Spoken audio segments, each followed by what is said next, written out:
네, 안녕하세요. 양 해는 밤, 양 두 마리.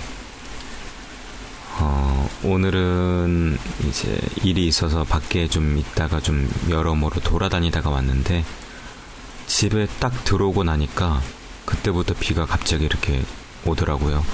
지금도 이제 빗소리가 이렇게 잘 녹음이 되는지 모르겠는데, 비가 오다가 말다가 되게 변덕스럽게 내리기도 합니다.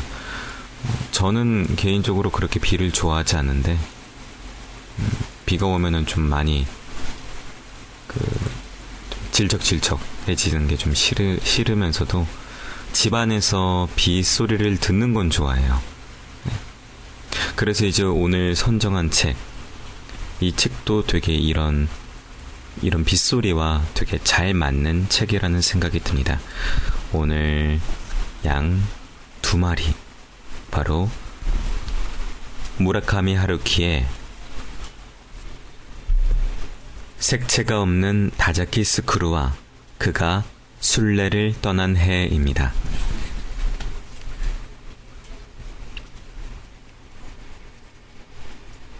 대학교 2학년 7월부터 다음 해 1월에 걸쳐 다자키 스크루는 거의 죽음만을 생각하며 살았다.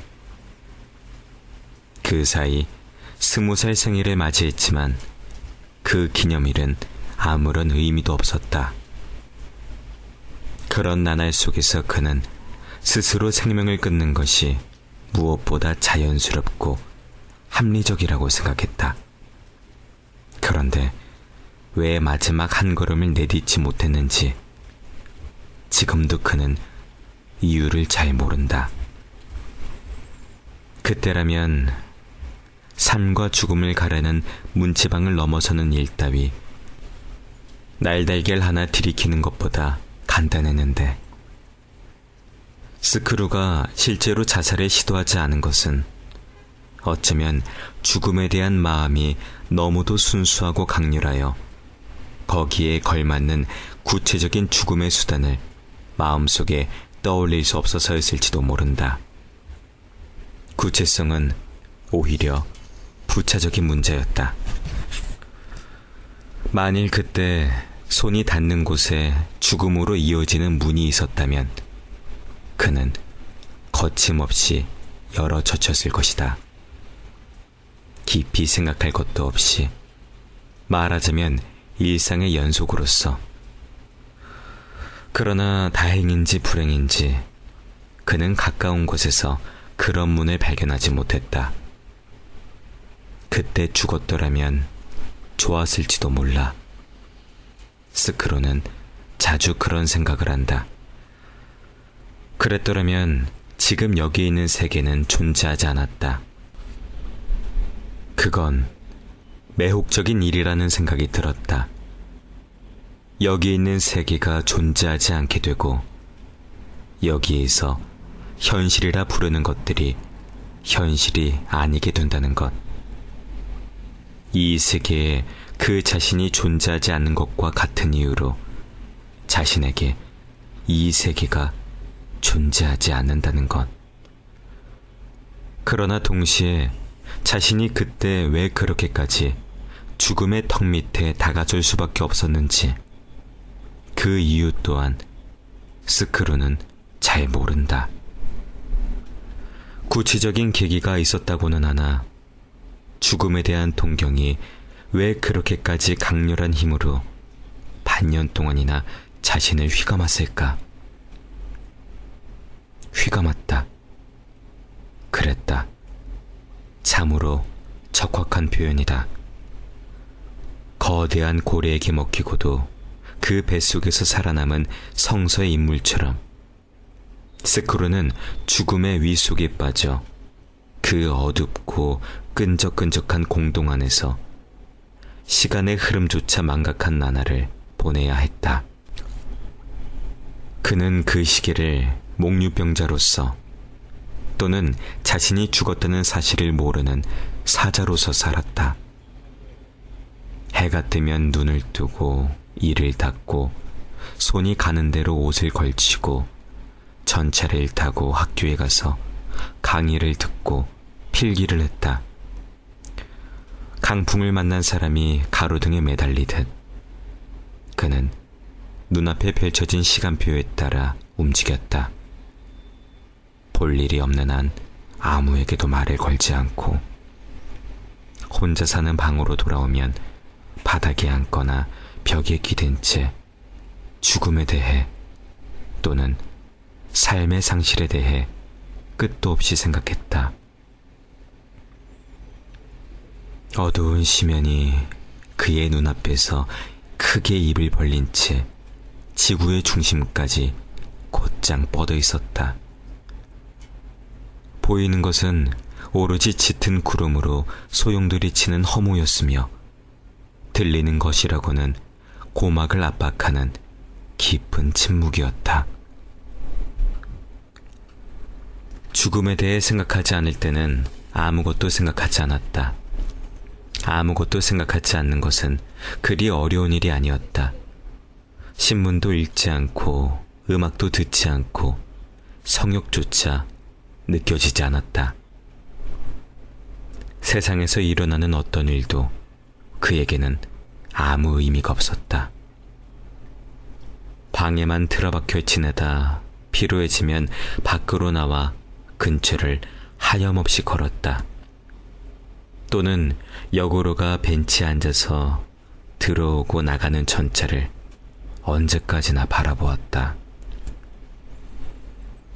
매일 아침 샤워를 하고 깨끗이 머리를 감고 일주일에 2번 세탁을 했다. 청결 또한 그가 매달리는 기둥 가운데 하나였다. 세탁과 목욕과 양치질, 먹는 일에는 거의 관심이 없었다. 점심은 학교 식당에서 해결했으나 그때 말고는 거의 제대로 된 식사를 하지 않았다. 배가 고프면 가까운 슈퍼마켓에서 사과나 채소를 사다가 깨물었다. 아니면 맨 식빵을 먹고 우유를 종이 팩제로 마셨다. 잘 시간이 되면 위스키를 마치 약처럼 조그만 잔에 따라 한 잔만 마셨다. 고맙게도 술이 세지 않은 체질이라 소량의 위스키가 아주 간단히 그를 잠의 세계로 이끌어 주었다. 당시 그는 꿈이라고는 꾸지 않았다. 설령 꾸었다 하더라도 그것은 의식에 떠오르는 순간부터 아무런 단락도 없는 밋밋한 의식의 비탈에서 허무의 영역을 향해 미끄러져 내렸다. 카자키스 크루가 그렇게나 강렬하게 죽음에 이끌렸던 계기가 무엇이었는지는 명백하다. 어느 날 그는 오랫동안 친하게 지냈던 4명의 친구들에게 우리는 앞으로 널 만나고 싶지 않아. 말도 하기 싫어 라는 절교 선언을 받았다. 단호하게, 타협의 여지도 없이, 갑작스럽게. 그리고 그렇게 가차없는 통고를 받아야만 하는 이유에 대해서는 아무런 설명도 듣지 못했다. 그 또한 묻지 않았다. 4명은 고등학교 시절 친구였고 스크루는 고향을 떠나 도쿄에서 대학을 다녔다. 그러므로 그룹에서 추방당한다고 해서 일상생활에 불편할 일도 없었다. 길에서 그들과 마주쳐 어색해할 일도 없었다. 그러나 그것은 어디까지나 논리적으로 보았을 때 그럴 따름이다. 그 4명으로부터 멀리 떨어져 있음으로써 스크루가 느끼는 아픔은 오히려 과장되고 더 절박한 모습을 띠었다. 소외감과 고독은 몇백 킬로미터 길이의 케이블로 변했고 거대한 윈치가 그것을 팽팽하게 조였다. 그리고 그 팽팽한 선을 통하여 판독하기 힘든 메시지가 밤낮을 가리지 않고 전해져 왔다. 그 소리는 나무 사이를 불어가는 지풍처럼 강도를 바꾸어 가며 웅웅 단속적으로 그의 귀를 찔렀다. 5명은 나고야시 교외에 있는 공립고등학교에서 같은 반이었다. 남자가 3, 여자가 2. 1학년 여름에 자원봉사 활동을 하다가 친해져서 학년이 바뀌고 반이 바뀐 후에도 변함없이 한 그룹으로 뭉쳤다. 사회 과목에 여름방학 과제로 주어진 활동이었지만 정해진 기간이 끝난 다음에도 그 그룹은 자발적으로 활동을 계속했다. 봉사활동 외에도 휴일이면 다같이 하이킹을 가거나 테니스를 치거나 지다 반도까지 수영을 하러 가거나 누군가의 집에서 같이 시험 공부를 했다. 또는 그런 경우가 가장 많았지만 딱히 장소를 가리지 않고 모여 앉아 얼굴을 마주하고 끝도 없이 이야기를 나누었다. 주제를 정하고 이야기한 것은 아니지만 화제가 끊이는 법이 없었다. 5명이 만난 것은 우연이었다. 봉사활동 과제에는 선택지가 몇 가지 있었는데 일반적인 학교 수업을 따라가지 못하는 초등학생, 대부분이 등교 거부 아동을 모아 과외를 하는 것도 그 가운데 하나였다. 성당 부설학교의 35명으로 구성된 한 반에서 그 프로그램을 선택한 학생은 그들 5분이었다. 5명은 나고야시 근교에서 열린 사흘짜리 여름 캠프에 참가했다가 아이들과 아주 사이가 좋아졌다. 그들은 캠핑 활동 사이사이 짬을 내 솔직한 대화를 나누며 서로의 생각이나 사람됨을 이해하게 되었다. 희망을 이야기하고 가슴에 품은 문제들을 고백했다. 그리고 여름 캠프가 끝났을 때 5명은 제각기 나는 지금 올바른 장소에서 올바른 친구를 만났다라고 느꼈다. 자신이 다른 4명을 필요로 하고 다른 4명 또한 자신을 필요로 한다는 조화로운 어울림의 감각이었다. 그것은 우연한 행운이 불러온 화학적 융합 같은 것이었다. 같은 재료를 갖추고 아무리 철저히 준비한다 해도 같은 결과가 결코 2번 나올 수 없는 것이었다. 그 후에도 그들은 한 달에 2번꼴로 주말에 만나 방과 후 학교에 가서 아이들을 가르치고 책을 읽어주고 같이 운동을 하며 놀았다. 또한 정원에 풀을 베기도 하고 건물에 페인트 칠을 하거나 놀이기구를 고치기도 했다. 그런 활동이 고등학교를 졸업할 때까지 2년 반 정도 이어졌다. 남자 3, 여자 2이라는 구성 자체가 처음부터 얼마간의 긴장을 일으키는 요소를 내포했을지도 모른다. 이를테면 남녀 2씩 커플을 이루면 하나가 남는다. 그런 가능성이 늘 그들 머리 위에 작고 단단한 삿갓 구름처럼 드리워 있었을 것이다. 그러나 실제로 그런 일은 일어나지 않았고 일어날 낌새조차 보이지 않았다.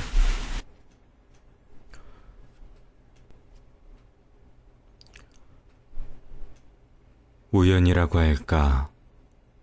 5명은 모두 대도시 교회의 중상류 가정에서 자랐다. 부모는 이른바 베이비붐 세대로 아버지는 전문직이거나 대기업 사원이었다. 자식 교육에는 돈을 아끼지 않는 계층이었다. 가정 또한 적어도 표면적으로는 평온하고 이혼한 부모도 없었으며 어머니는 거의 집에 있었다. 학교는 대학 진학률이 높은 명문고에 성적 수준도 꽤 높았다. 생활 환경으로 볼 때 그들 5은 차이점보다 공통점이 더 많았다. 또한 다자키 스쿠루를 제외한 다른 4세계는 아주 사소하고 우연한 공통점이 있었다. 이름에 색깔이 들어있었던 것이다. 남자 둘은 성이 아카마스와 오우미이고 여자 둘은 성이 시라네와 구로노였다. 다자키만이 색깔과 인연이 없었다. 그 때문에 다자키는 처음부터 미묘한 소외감을 느꼈다. 물론 이름의 색깔이 있건 없건 그 사람과의 인격과는 아무런 상관도 없다. 그건 잘 안다. 그러나 그는 그것을 애석하게 생각했고 스스로도 놀란 일이지만 꽤 상처를 받기도 했다. 다른 넷은 당연한 것처럼 곧바로 서로를 색깔로 부르게 되었다. 아카, 아오, 시로, 구로라고. 그는 그냥 그대로 스크루라 불렸다. 만일 내게도 색깔이 있는 이름이 있었더라면 얼마나 좋았을까. 그는 수도 없이 진지하게 그런 생각을 하곤 했다. 그랬더라면 모든 것이 완벽했을 텐데 하고. 아카는 성적이 탁월했다. 딱히 공부를 열심히 하는 것 같진 않은데 모든 과목에서 톱이었다. 그렇지만 그걸 내세우지 않고 한 발짝 뒤로 물러서서 친구들을 배려하곤 했다. 마치 자신의 뛰어난 두뇌가 부끄럽기라도 하다는 것처럼. 다만 키가 작은 사람에게서 흔히 볼 수 있듯 키가 160cm를 넘지 않았다. 한번 마음을 정하고 나면 아무리 사소한 일이라도 간단히 양보하지 않으려고 했다. 이치에 맞지 않는 규칙이나 능력에 문제가 있는 교사에 대해서는 심각한 태도로 화를 내는 일이 자주 있었다. 천성적으로 지기 싫어하는 성격이라 테니스 시합에서 지면 기분이 나빠졌다. 졌다고 해서 성질을 부리는 건 아니었지만 확실히 말수가 줄어들었다. 다른 넷은 그런 그의 울컥하는 성격을 재미있어하며 놀리곤 했다. 그러면 결국 아카도 웃고 말았다. 아버지는 나고야 대학 경제학부 교수였다. 아오는 럭비부 포워드로 체격이 건장했다. 3학년 때는 팀에서 주장을 맡았다. 어깨가 넓고 가슴이 두꺼운 데다 이마가 널찍하고 입은 커다랬으며 코는 크고 묵직했다. 몸을 아끼지 않고 돌진하는 타입이라서 상처가 끊일 날이 없었다. 차분히 공부하는 타입은 아니었지만 성격이 활달해서 다들 호감을 가졌다. 똑바로 눈을 바라보며 또렷한 목소리로 말을 했다. 놀랄 만큼 대식가여서 뭐든 맛있게 잘 먹었다. 욕을 하는 일이 거의 없었고 사람 이름과 얼굴을 금방 기억했다. 남의 말을 잘 들어주었고 어울리는 자리에서는 분위기를 잘 아울렀다. 스크루는 그가 럭비 시합 전에 둥그렇게 진을 짜서는 동료 선수들에게 힘차게 외치던 광경을 지금도 선명히 기억했다. 그는 외쳤다. 잘 들어. 지금부터 우리는 이긴다. 우리의 문제는 어떻게 이기느냐, 얼마나 이기느냐다. 우리 사전에 패배는 없다. 알았지? 절대로 패배는 없는 거다. 우리에게는. 우리 사전에 패배는 없다 하고 선수들은 큰 소리로 외친 다음 필드로 흩어졌다.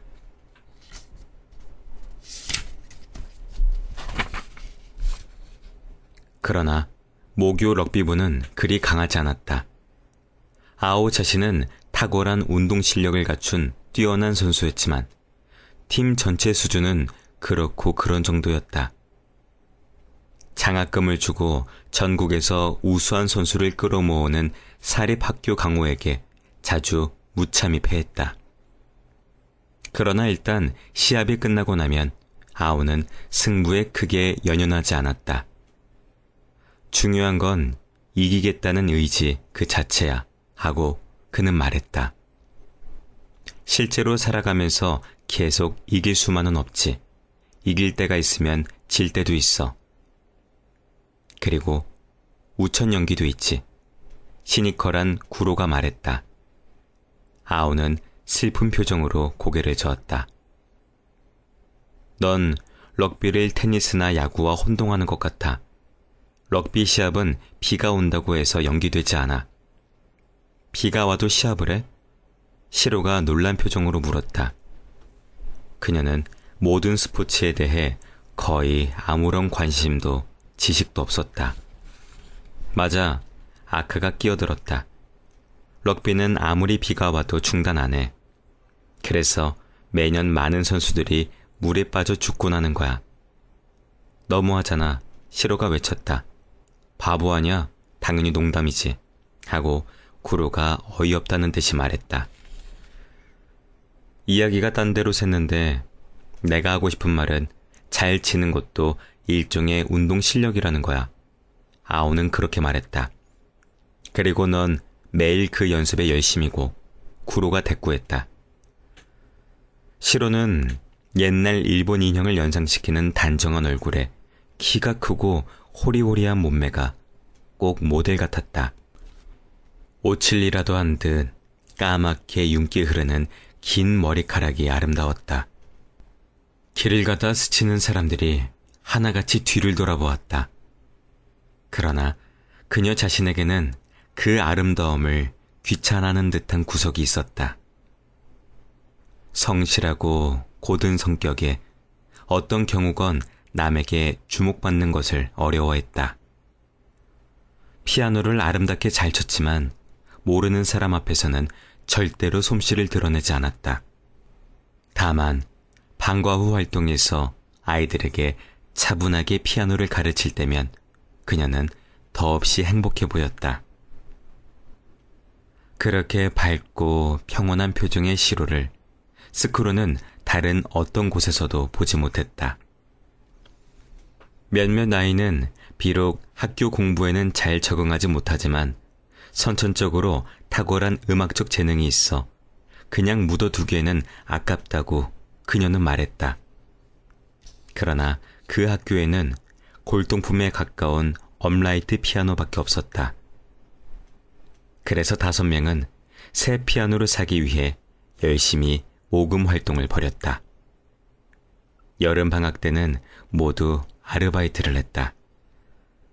악기 회사에도 찾아가서 협조를 부탁했다. 그리고 오랜 노력 끝에 마침내 그랜드 피아노를 손에 넣기에 이르렀다. 고등학교 3학년 봄이었다. 그들의 그런 성실하고 지속적인 봉사활동은 주목을 받아 신문에도 실렸다. 시로는 평소에는 말수가 적었지만 동물을 좋아해서 개나 고양이 얘기만 나오면 얼굴빛이 갑자기 바뀌며 신이 나서 떠들었다. 자신은 수의사가 되는 게 꿈이라고 하지만 그녀가 날카로운 메스를 들고 레브라도견의 배를 가르거나 말의 항문에 손을 집어넣는 모습을 스크루는 도저히 상상할 수 없었다. 전문 학교에 가면 반드시 그런 실습을 해야 한다. 아버지는 나고야 시내에서 산부인과 병원을 경영했다. 구로는 용모가 평균보다 약간 위 정도였다. 그렇지만 표정에 생기가 넘치고 애교가 있었다. 몸집이 크고 전체적으로 풍만한 편이었는데 16살 때부터 이미 가슴이 컸다.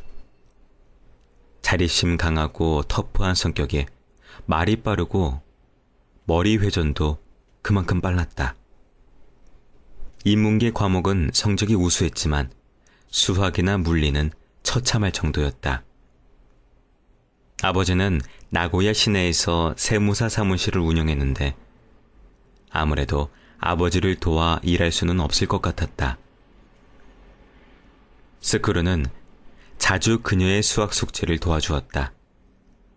쿠로는 시니컬한 말을 자주 했지만 독특하면서도 상큼한 유머 감각이 있어서 이야기를 나누면 즐겁고 자극적이었다. 열성적인 독서가이기도 해서 늘 손에서 책이 떨어지지 않았다. 시로와 구로, 둘은 중학교 때부터 같은 반이어서 5명이 그룹을 만들기 전부터 서로 잘 알았다. 둘이 나란히 서면 참으로 볼만한 광경이었다. 예술적 재능을 갖춘 내성적이면서 특출한 미모의 소유자와 총명하면서도 시니컬한 코미디언, 유니크하면서도 참으로 매력적인 조합이었다. 생각건대 그룹 가운데서 다자키 스쿠르만이 이렇다 할 특징이나 개성이 없었다. 성적도 중상 정도였다. 공부에 그리 큰 관심은 없었지만 수업 중에 주의 깊게 귀를 기울이고 최소한의 예습과 복습은 빠뜨리지 않았다. 어릴 적부터 왠지 그런 습관이 몸에 배어 있었다. 밥을 먹기 전에 반드시 손을 씻고 밥을 다 먹은 다음에는 반드시 이를 닦는 것처럼. 그래서 남의 눈을 끌만한 성적을 올린 적은 없지만 어느 과목이나 쉽게 나쁘지 않은 성적을 올렸다. 부모 역시 딱히 문제가 없는 한 학교 성적에 대해 잔소리를 하지 않았고 억지로 학원에 보내거나 가정교사를 두지도 않았다.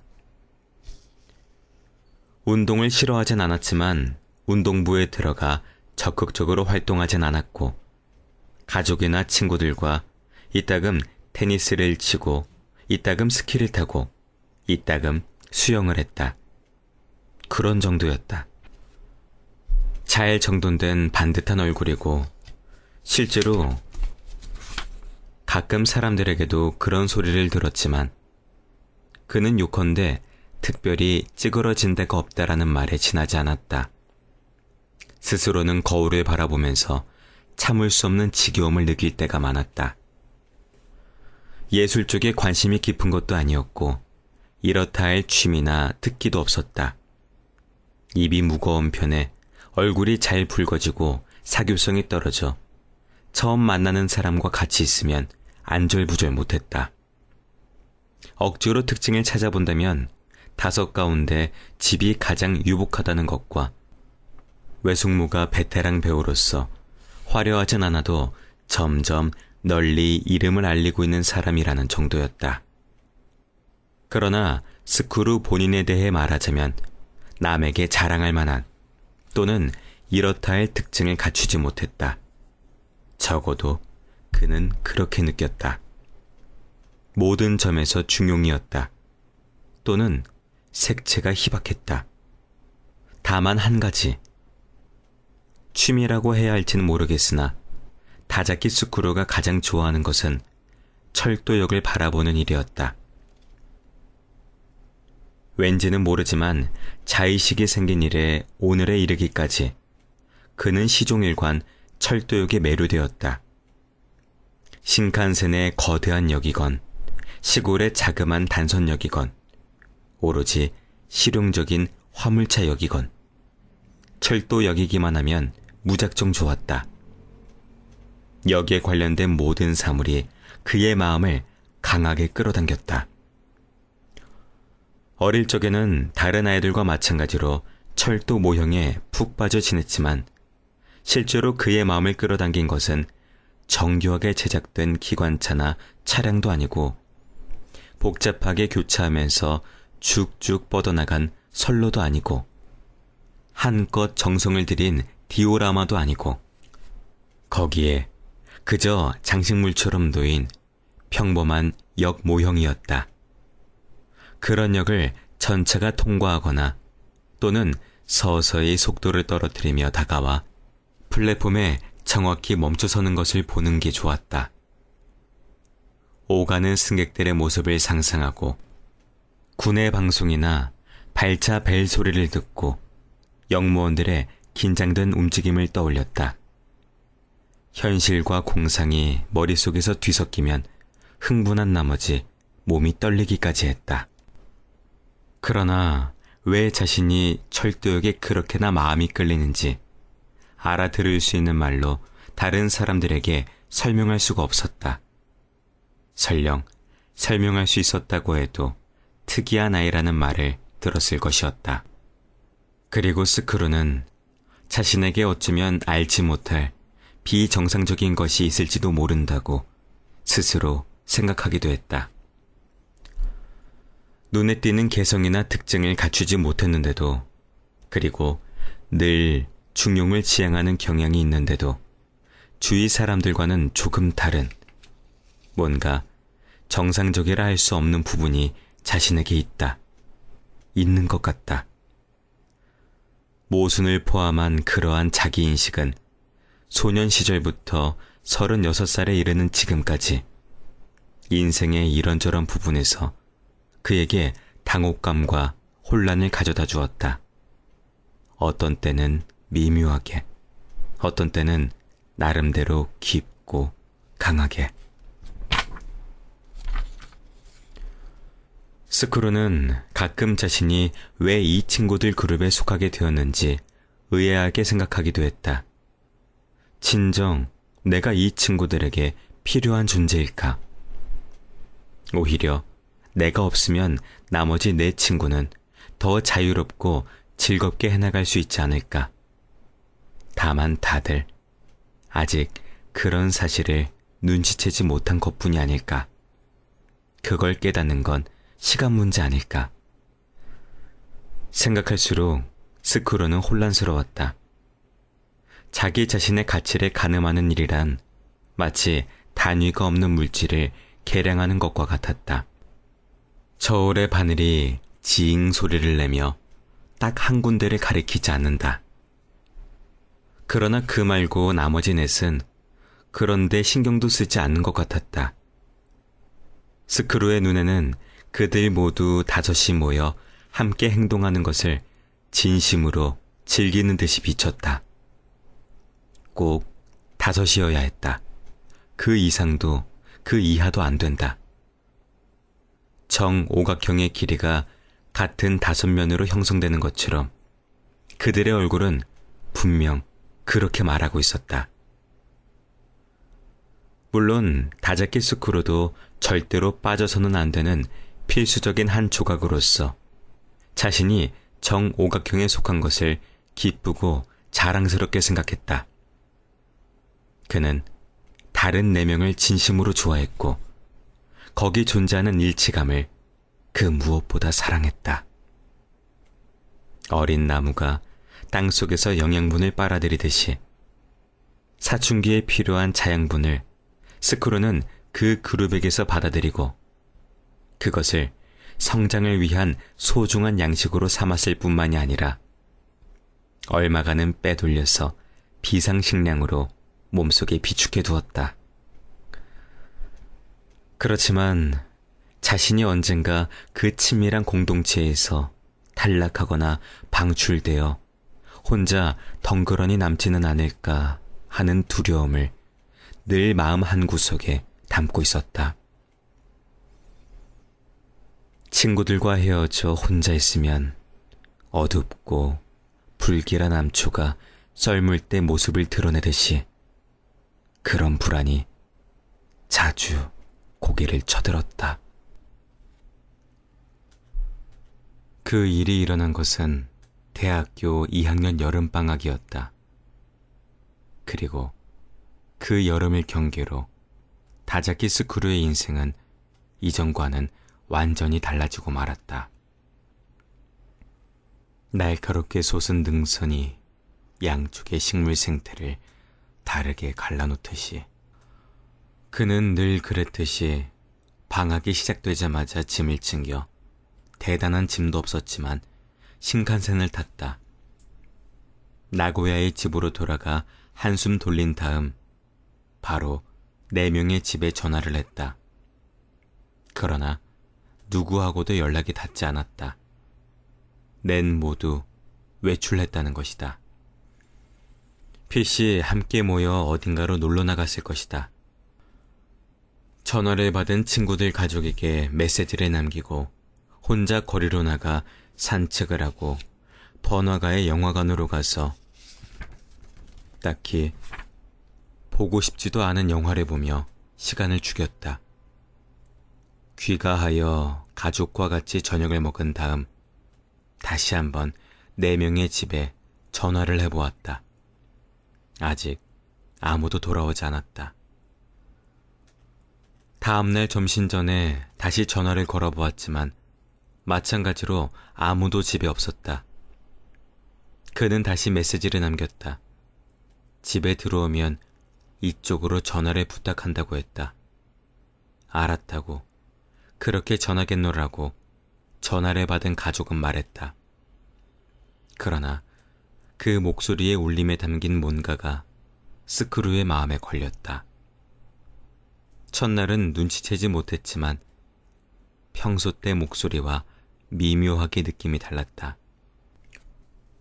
다들 왠지 그와 친하게 이야기하는 것 자체를 피하는 듯 했다. 1초라도 빨리 전화를 끊고 싶어 하는 것이 전해져 왔다. 특히 시론의 언니 목소리가 평소와는 다르게 아주 무뚝뚝하게 울렸다. 스크루는 2살 위인 그 누나와 마음이 잘 맞아 시로에게 전화를 할 때마다 늘 가벼운 농담을 주고받곤 했다. 적어도 반가운 인사 정도는 나누었다. 그러나 그녀는 지금 불쾌할 만큼 재빨리 전화를 끊었다. 4명의 집에 전화를 돌린 다음 스크루는 자신이 특수한 악성 병원균 복균자라도 된 듯한 느낌에 사로잡혔다. 무슨 일이 있었는지도 모른다고 스크루는 생각했다. 자신이 없는 동안 여기서 무슨 일이 일어났고, 그래서 사람들은 그에게 거리를 두게 되었다. 어떤 부적절하고 바람직하지 못한 일이. 그러나 그것이 도대체 어떤 일인지, 어떤 일일 수 있는지 아무리 생각해 보아도 짐작이 가질 않았다. 가슴에 뭔지 모를 이물질이 덩어리져 걸린 듯한 느낌이었다. 토해버릴 수도 소화시킬 수도 없었다. 그날은 집에서 한 걸음도 나가지 않고 전화가 오기만을 기다렸다. 뭔가 하려고 해도 정신을 집중할 수 없었다. 자신이 나고야에 돌아왔다는 사실을 4명의 가족에게 거듭 전했다. 평소라면 금방 전화가 오고 들뜬 목소리가 들려왔을 것이다. 그러나 전화벨은 언제까지고 굳은 침묵을 지켰다. 저녁이 되어 다시 한번 전화를 걸어볼까 스크루는 생각했다. 그러나 마음을 고쳐먹고 그만두었다. 다들 진짜로는 집에 있었는지도 모른다. 그러나 전화를 받고 싶지 않아서 없는 척한 건지도 모른다. 혹시 다자키 스크루에게 전화가 오면 없다고 해줘라고 가족들에게 부탁해 두었을지도 모른다. 그래서 전화를 받은 가족의 목소리가 묘하게 어색했던 것이다. 왜? 이유는 떠오르지 않았다. 이전에 그룹이 전부 모인 것은 5월 연휴 때였다. 스크루가 신칸센에 올라 도쿄로 돌아갈 때 4명은 일부러 역까지 나와 배웅해 주었다. 그리고 열차 창을 향해 다들 힘차게 손을 흔들어 주었다. 마치 저 먼 변경의 땅으로 출정하는 병사를 배웅하듯이. 그 후 스크루는 도쿄에서 아오에게 몇 통인가 편지를 보냈다. 시로가 컴퓨터에 약하기도 해서 그들은 일상적으로 편지를 주고받았다. 아오가 창구 역할을 맡았다. 그에게 편지를 보내면 다른 멤버들에게 돌렸다. 그러면 비슷한 편지를 4통 따로 쓰는 수고를 덜 수 있었다. 그는 주로 도쿄에서 보내는 생활에 대해 적었다. 자신이 거기서 어떤 것을 보고 어떤 체험을 하고 어떤 것을 느끼는지, 무엇을 보고 무엇을 하든 친구들이 곁에 있었다면 얼마나 즐거울까 생각했다. 그는 진심으로 그렇게 느꼈다. 그것 말고 별다른 내용은 없었다. 4명도 몇 번이나 이름을 나란히 적어놓은 편지를 보내주었는데 거기에 부정적인 이야기는 없었다. 그들이 나고야에서 어떻게 지내는지 상세히 알려주는 내용뿐이었다. 모두들 태어나서 자란 거리에서 한껏 학생 생활을 즐기는 것 같았다. 아오가 중고 혼다 어코드를 사서 함께 타고 비와 호까지 놀러 가기도 했다. 5명이 거뜬히 탈 수 있는 차다. 스크루가 없는 게 아쉬워 여름에 다시 만나기를 손꼽아 기다릴게 하는 것이 마지막 문장이었다. 스크루가 보기에 그것은 진심으로 쓴 글이었다.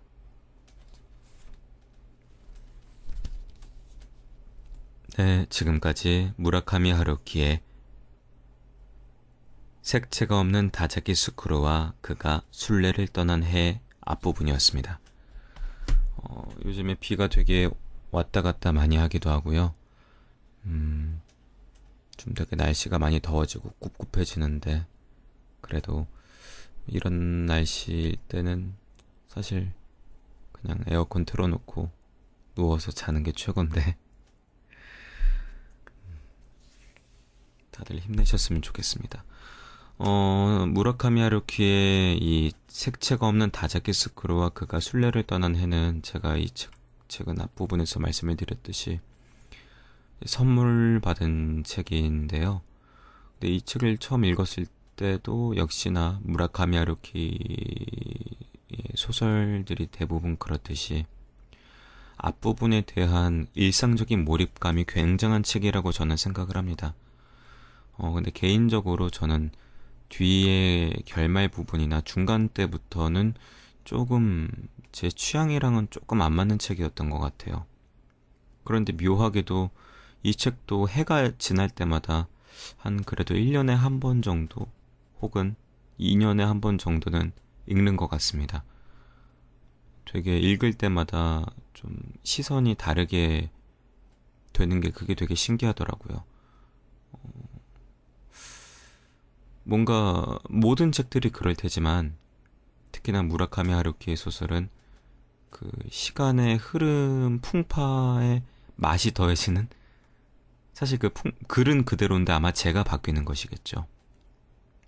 아마 다른 여러분들도 그럴 거라고 생각합니다. 그래서 같은 책도 어제, 오늘, 내일이 읽는 게 다르게 느껴질 때가 되게 많잖아요. 새로운 책을 읽어보는 것도 굉장히 좋은, 다독을 하는 것도 굉장히 좋지만 읽어봤던 책들을 다시 한번 곱씹어서 다시 한번 읽어보는 것도 굉장히 좋지 않나 그렇게 생각을 합니다. 네. 이 이상 이제 오늘의 양 2마리를 읽어드리는 거를 헤아려 드리는 거를 마치도록 하겠고요. 다들 안녕히 주무시길 바라겠습니다. 안녕히 주무세요.